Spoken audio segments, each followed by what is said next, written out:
사무엘상 21장 1절에서 15절까지의 말씀.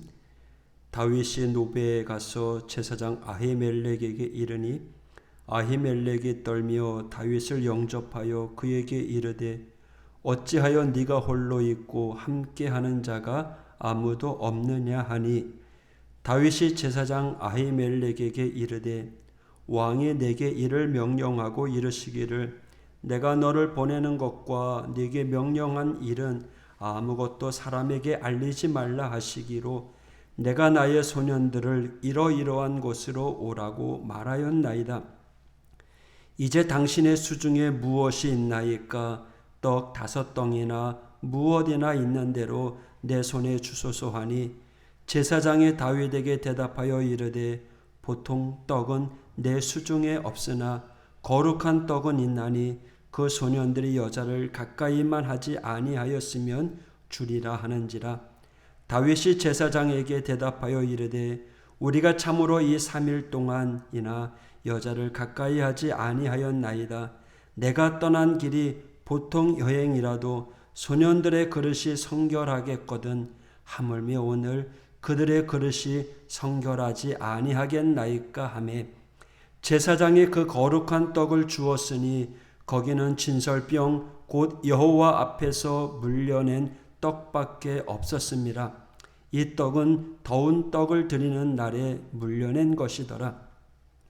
그날에 사울의 신하 한 사람이 여호와 앞에 머물러 있었는데 그는 도액이라 이름하는 에돔 사람이요 사울의 목자장이었더라.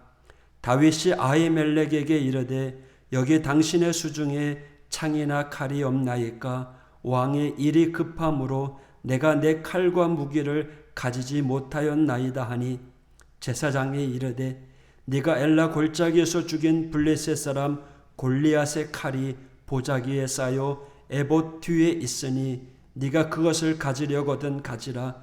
여기는 그것밖에 다른 것이 없느니라 하는지라. 다윗이 이르되 그 같은 것이 또 없나니 내게 주소서 하더라. 그 날에 다윗이 사울을 두려워하여 일어나 도망하여 가드왕 아기스에게로 가니, 아기스의 신하들이 아기스에게 말하되 이는 그 땅의 왕 다윗이 아니니이까? 무리가 춤추며 이 사람의 일을 노래하여 이르되 사울이 죽인 자는 천천히요 다윗은 만만이로다 하지 아니하였나이까 한지라. 다윗이 이 말을 그의 마음에 두고 가드왕 아기스를 심히 두려워하여 그들 앞에서 그의 행동을 변하여 미친 채하고 대문짝에 그적거리며 침을 수염에 흘리매, 아기스가 그의 신하에게 이르되 너희도 보거니와 이 사람이 미치광이로다. 어찌하여 그를 내게로 데려왔느냐? 내게 미치광이가 부족하여서 너희가 이 자를 데려다가 내 앞에서 미친 짓을 하게 하느냐? 이 자가 어찌 내 집에 들어오겠느냐 하니라. 아멘. 오늘 본문은 다윗이 사울을 피해 도망자 신세로 인생의 광야를 떠돌아다니는 모습으로 시작됩니다. 사울 왕이 자신을 죽이려 한다는 것을 확실히 알고 도망쳐 나온 다윗이 찾아간 것은 제사장 성읍으로 알려진 놉이라고 하는 지역입니다. 아무것도 없었던 다윗은 도움을 얻고자 제사장 아히멜렉을 만나게 됩니다.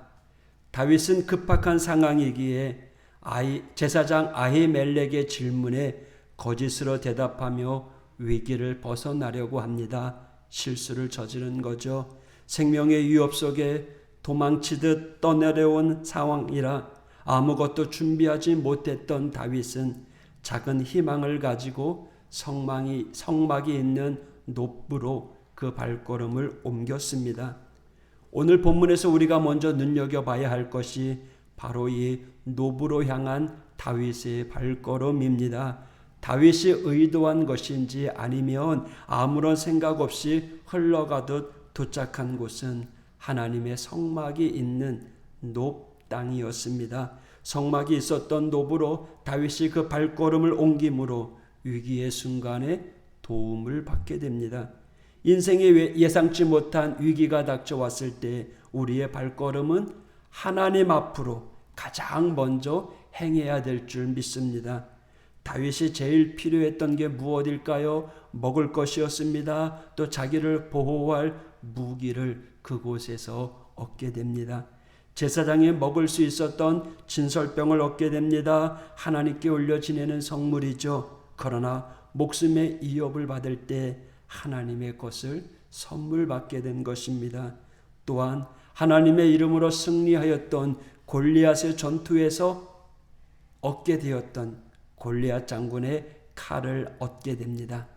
하나님이 함께 하심으로 승리를 얻었던 그 당시의 기억은 생명의 위협을 받으며 인생의 광야길을 걷고 있는 다윗에게 하나님의 도우심, 승리케 하심의 도움을 여전히 함께하고 있음을 깨닫게 해줍니다. 이처럼 하나님께서는 위기의 순간에 하나님께로 발걸음을 옮긴 다윗을 위해 가장 좋은 것을 준비하시고 그에게 베풀어 주십니다. 7절, 8절 마치 삽입된 것처럼 보이는 도액의 이야기, 다윗의 도피를 더욱 힘들게 하는 결과를 가져오게 됩니다. 10절 이후에 다윗은 먹을 것과 무기를 공급받고 다시 길을 떠나는 모습을 보여줍니다. 다윗은 더 이상 이스라엘 안에서 머무를 수 없었나 봅니다. 그래서 도망친 곳이 블레셋의 한 성읍인 가드였습니다.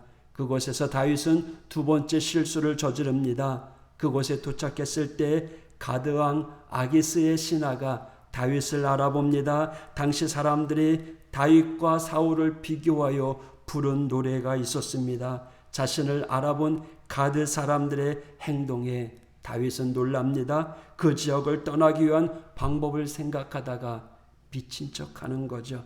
거짓으로 미친 사람인 척합니다. 다행히 다윗은 어려움을 당하지 아니하고 가드왕 아기스의 결정적인 도움으로 안전하게 가드를 떠날 수 있게 되었습니다. 여러분, 오늘 본문에서 도망자의 절박한 상황을 살펴볼 수가 있습니다. 절박한 상황에서 다윗은 그 어려움을 극복하기 위하여 어떠한 행동을 했습니까? 거짓말을 하고 또 거짓 행동을 하였습니다. 연약한 모습으로 자신의 한계를 드러낸 다윗의 모습과는 대조적으로 하나님께서는 그 절박한 상황에 놓인 다윗을 위해 가장 좋은 것, 가장 맞는 것들로 준비해 놓으셨습니다. 우리 인생 가운데서도요, 위기와 절망의 순간을 맞이하거나 인생의 광야를 걷게 될 때가 있습니다. 그러면 우리는 너무나 절박하기에 그 상황을 묘면하기 위해서 이런저런 거짓말, 거짓 행동을 보일 때가 있습니다. 이러한 모습은요, 우리 인생이 얼마나 연약한지, 유한한 존재인지 다시 한번 깨닫게 해주는 것 같습니다. 그러나 여러분, 하나님께서는 우리의 연약함을 다 알고 계십니다. 우리의 실수도 아십니다. 그렇기 때문에 하나님께서는 우리가 처한 위기의 순간에 전혀 생각하지 못했던 좋은 방법으로 문제를 해결해 주십니다. 그리고 붙들어 주십니다. 하나님께서 그 역경 가운데 그 발걸음을 하나님께로 향하는 믿음의 사람들을 친히 이끌어가고 계심을 오늘 다윗의 이야기를 통해 우리들에게 가르쳐주고 있는 겁니다. 우리에게 허락된 이 하루의 시간을 통해서 절망과 고난의 광야에서 넘어지며 연약한 모습을 보인다고 할지라도 여러분, 끝까지 하나님을 붙잡으십시오. 하나님만 의지하며 나아가시기를 진심으로 소원합니다. 다윗은 도망치는 자였어요. 그러나 오늘 말씀을 통해 하나님을 찾아 나서는 그 믿음을 보여주었습니다. 오늘 저와 여러분이 흔들리지 않는 믿음으로 환경을 이겨나가는 하나님의 성도들 되시기를 축복합니다. 오늘 하루도 주 안에서 승리하십시오. 기도하겠습니다. 하나님 아버지 감사합니다. 우리 약함을 아시는 주님, 때로는 환난 속에서 환난을 이겨나가려고 거짓말, 거짓 행동을 하며 우리의 믿음을 저버릴 때가 많이 있습니다. 주님의 능력의 장중에 저희들 붙잡아 주시고 하나님의 고난 가운데서 흔들리지 않는 믿음으로 하나님만 의지하며 나아가게 하여 주옵소서. 전능하신 하나님 그 능력을 붙잡고 오늘 하루도 승리케 하여 주시옵소서.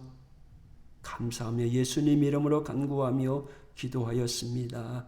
아멘.